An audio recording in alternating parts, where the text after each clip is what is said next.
Speaking of sports that aren't football at US Bank Stadium, before Minneapolis hosts the Final Four next year, San Antonio hosts it tonight. That's where we find Mike Max. Down here in San Antonio, there's a lot to do to get ready for the Final Four. We have learned that. The Alamo Dome, of course, hosting it. Loyola playing Michigan, followed by Villanova and Kansas a bit later today. That's just part of this spectacle. People come in throngs, and they expect to be entertained. Much of it for a Final Four, maybe different than a Super Bowl, is the interactions they provide. A lot of opportunities for people to get involved. You also get, and this is kind of interesting, everybody from throughout the country wears whatever school it is they represent, not just the Final Four teams. Then there is the media component to this. Paul Rovick works at the University of Minnesota. He's down here because he works with the media in the University of Minnesota.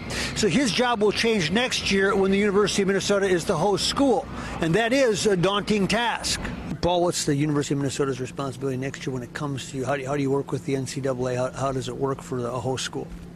Well, our responsibility is to work with the NCAA, put on the best event we can. So that's why a bunch of us came down here to San Antonio this week. We're here for about a week to learn as much as we can, take as many good ideas back to Minneapolis, and put on the most successful Final Four they've ever had. Rovick and the University of Minnesota staff will get some more practice next week when the University of Minnesota hosts the Frozen Four at the Xcel Energy Center. And by the way, Michigan, their staff's going to be busy as well. Final Four against Loyola today, then next week the Frozen Four in St. Paul. I think they call that a very good Big Ten dilemma. And if you don't care about any of that basketball stuff, we will have, as promised, more of the other sports tonight at 6. No, we'll have Mike at 6 as well. All right. Thanks, David. Yeah.